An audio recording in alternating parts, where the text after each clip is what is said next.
Tonight in the Oscar Pistorius murder trial, a dramatic development. The prosecutor wants the defendant to be psychiatrically assessed. I've indicated yesterday that I may bring an application. I'm ready to do so. The judge says she will decide tomorrow, but the defence argues there's no doubt over their client's mental health. He's not delusional, and he's not paranoid.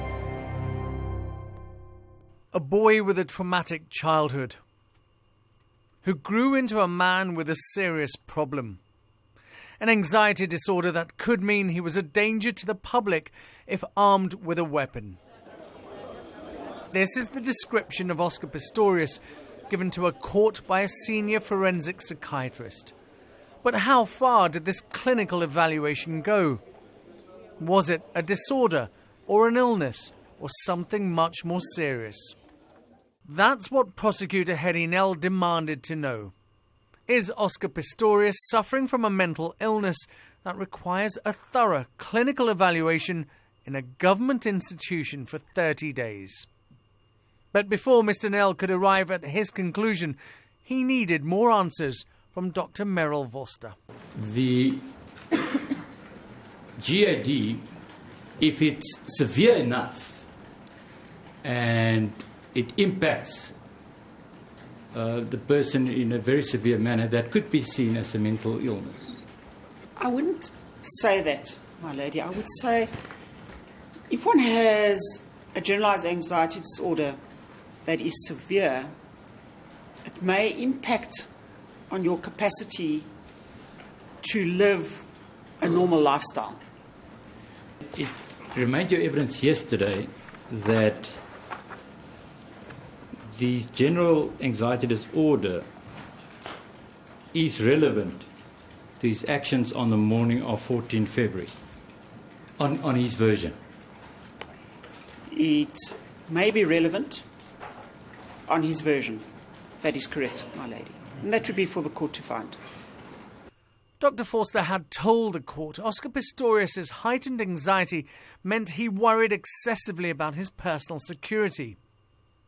His previous residences had been fitted with sophisticated alarms. There were intruder detection systems and the protection of guard dogs. He had even moved to a gated community so he could feel safer.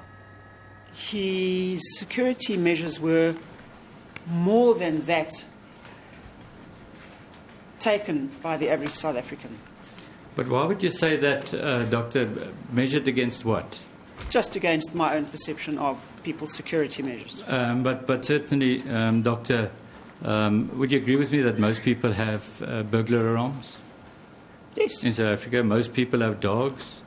Most people have dogs. Most people have burglar alarms. Most Yes. people have lots of people have beams in the perimeter fences. Why would you say that it's, as far as he's concerned, exceptional? Because most people don't also lock themselves in their bedroom at night. You see, Because that makes them rather restricted in their movements in their house. that is interesting. Because we had evidence by next door neighbours that did the same thing. But what I'm getting at is, why would you make that finding and relate it to most people in South Africa? Does that not show a level of impartiality towards the accused? Because in my view, that's quite common, the security measures. I don't believe it shows a level of bias towards the accused. But if this was a man who lived in constant fear of being attacked, then why were there significant lapses in his personal security? There were too many inconsistencies for Hetty Nell. There was a broken window downstairs. On a window with no burglar proofing. And the accused wasn't overly anxious to have that fixed. It was there for days. That would be strange, isn't it?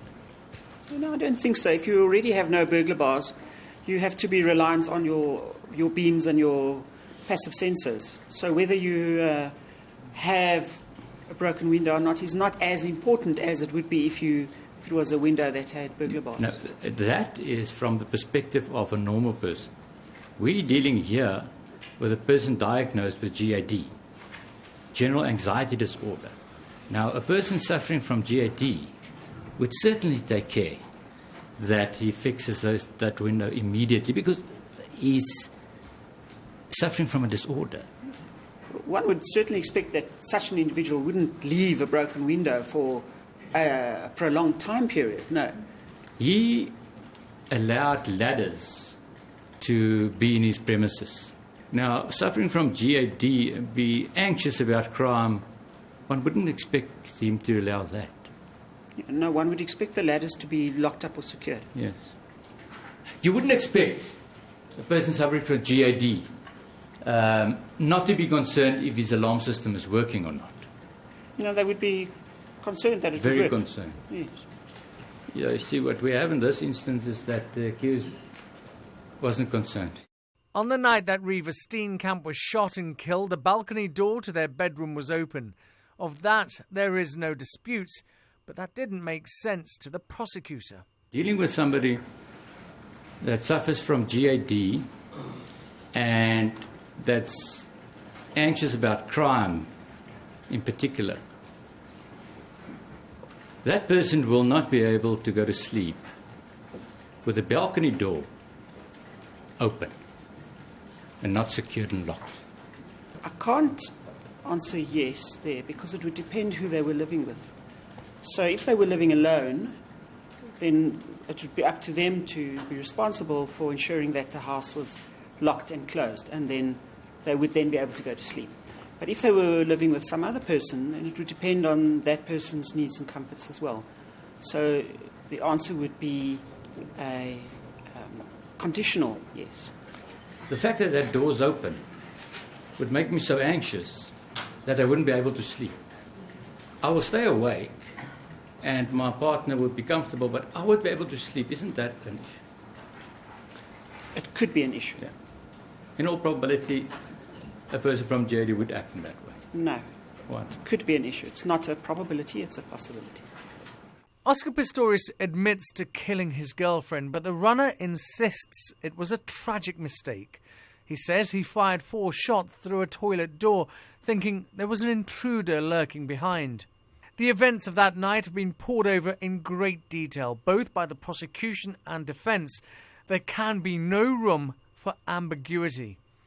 But in Dr. Foster's testimony, there appeared to be a contradiction against previous evidence presented to the court. What he told me was that he thought there was an intruder.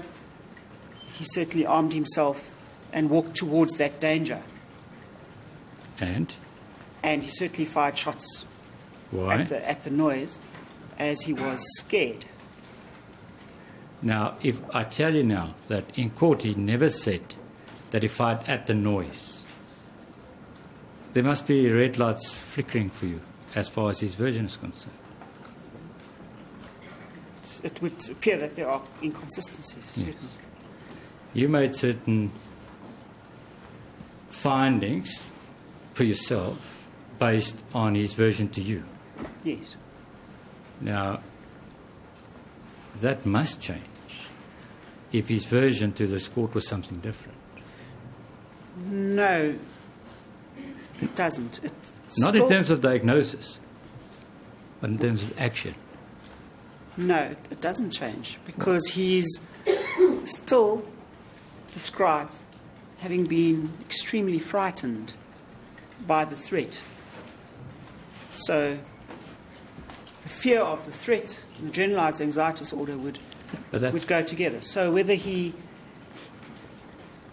remembered firing or firing at the shot may be a little difficult to have actually remembered so clearly at the time of being so frightened. It's interesting that you would use the word remember because I haven't.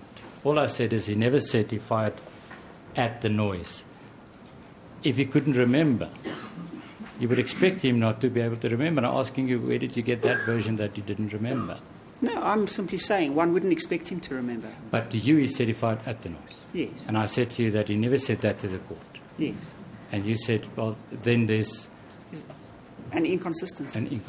Which could be explained on the basis that as a psychiatrist, being faced with an individual with generalized anxiety disorder in a fear situation, I wouldn't expect him to remember each and every detail. Except if he's been through cross-examination, there could be another explanation, that it was just lying. Yeah, he could just be lying too. It's another explanation. Yeah. Harry Nell had heard enough. The psychiatric evaluation presented to the court over the last 2 days made it clear to him that Oscar Pistorius must be sent for clinical evaluation. The defendant should be sent to a government institution for 30 days observation. It had to happen now, so the issue would not undermine any further court proceedings. May I please support, I've indicated yesterday that I may bring an application. I'm ready to do so. May I be allowed the opportunity to do so? Yes. I have prepared short heads of argument. May I hand that up? My lady, it's not comprehensive, but I hope it assists.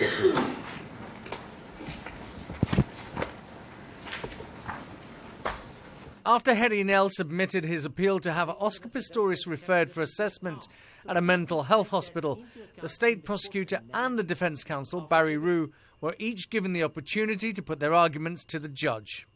My lady, in bringing this application, we are mindful of the practical implications of such an application. We're mindful of the fact that, if granted, it may lead to a delay, extensive delay in the matter. It's never the intention that the GAD is part of the accused's defence or that a defence by the accused. The matter doesn't stop here. It's an inescapable fact that the defence have elected to call Dr. Foster at this late stage.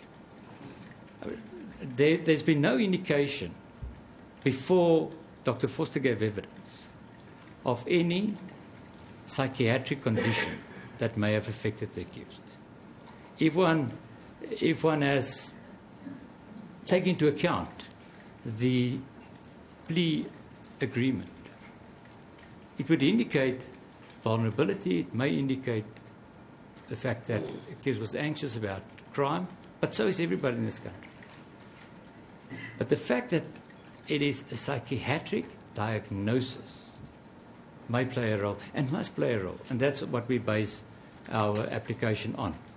My lady, may I just deal with Moki? It's quite an important matter. In that matter, the accused was convicted and sentenced.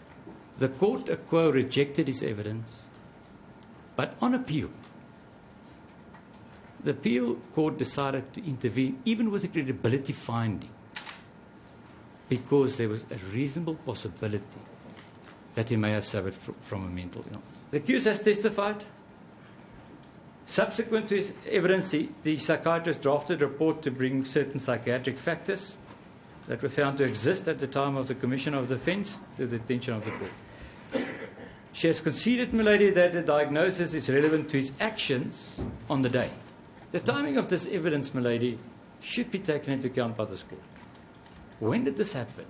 It happened subsequent to the accused evidence. It happened subsequent to the accused experts giving evidence. My lady, the consultation happened after the evidence of the accused and after the evidence of the psychiatrist. If we get to the appeal court later, there may be a question when it was clear that the psychiatric diagnosis may have affected the accused's actions on the day. Why did the court not do something? And, my lady, if this was part of the big case of the defence, if it was part of the intention to proceed, why did it happen then? Can it not be seen, my lady, as a fallback position?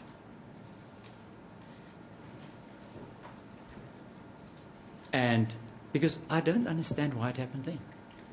And that should be significant. We've had in this matter a defence of putative self-defence, which I thought during evidence in chief was adapted to one of I acted automatically. Now we have a witness being called by the defence saying the accused definitely did not act automatically or a state of automatism, but a psychiatric disorder may have played a role. But, my lady, the fact that it changed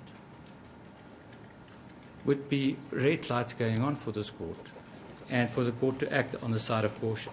And we will argue that the accused was not the most impressive witness. We will argue that his evidence be rejected. Isn't that then a reason why a psychiatrist is consulted after his evidence? Dr. Foster argued that the accused is a danger to society and himself that should not be allowed to possess a firearm. Now, my lady, the mere fact that she's indicating that he's a danger and should not have been a firearm goes towards his mental state. We've now had evidence that GAD may have played a role. It is in the interest of justice, I say, but that in itself indicates that there's a reasonable possibility that psychiatric factors, which is a mental illness, may have played a role. If that is a finding, my lady, then the accused should be referred in terms of that. Did you find a case which is directly in point where the accused says, I'm normal, there's nothing wrong with me? My lady, I didn't find a case in point. You couldn't? You couldn't find it? No. My lady, in a case of this nature, where is the onus? It is on defence. It's on the defence. Yeah. No, indeed. Yes, Mr. Roux? My lady, and I say it with great deference, Mr. Nell's reading of the law reports is rather unfortunate. The state accepts the expertise of Dr. Foster, and she makes it plain and clear, and I've referred you to her evidence. She says, that is not my allegation. And maybe to pinpoint it, A, the state is wrong with respect by telling you it must only be an indication. B, the state is wrong by relying on these cases because each case has a history crying out for referral. C, the factual basis does not support the state, and it's just a ruse with respect in order to get a second opinion. Whether that's good or bad, that's irrelevant. And it's simply going nowhere. Where's the state's evidence? There's no merit. And I'm going to repeat myself. There is no merit. The second argument is, should the court find that there is some merit, then it's inopportune, it's not the appropriate time, because I informed the court that another witness will be called to deal with the second aspect. And what you can't do as a 30-day, come back and have another 30-day. It would just not be appropriate in a case. For the moment, we must take emotions out of it, how many versions and whatever the address would be, and it's simply a case we talk, and that is what Dr. Foster is saying, and that's all she's saying to the court. When you look at the facts, you consider all the evidence in assessing his evidence and deciding what the true facts of the case are. One thing I will agree with Mr. Roux, and that's that we should not be emotional. There I agree. It's one thing for counsel to, in 2 minutes, read a case that the state has referred to and tell the court that the state doesn't know what they're doing in referring to the matter. But I have to mention that in the Moki matter, it's a 1991, but the counsel in that matter was G.C. Nell. That was me. I know this case by heart, lady. I know exactly what happened. I was counsel there. I, in fact, was arguing for the matter not to be referred as Mr. Roux is doing now, in that particular matter. I lost. My lady, when Mr. Roux said, and that's significant, he said, I will call a witness and perhaps the state will feel exactly the same way they're doing now. They could then bring the same application. That, my lady, was for me the clearest indication that we're on the right track. I'm not bringing this application. I would also be as emotional if I called a witness and that witness left open the door for the referral of my client. I'll be back with the decision tomorrow at 9:30. We asked legal expert Martin Hood and journalist Annika Larsen for their assessment. I find it very interesting that Kerry now brought this application. I think it's very much a tactical application. He's done it to drive a wedge between Pistorius and his legal team. He's done it to highlight the fact that there seems to be a degree of uncertainty in the legal team as to what witnesses are going to say.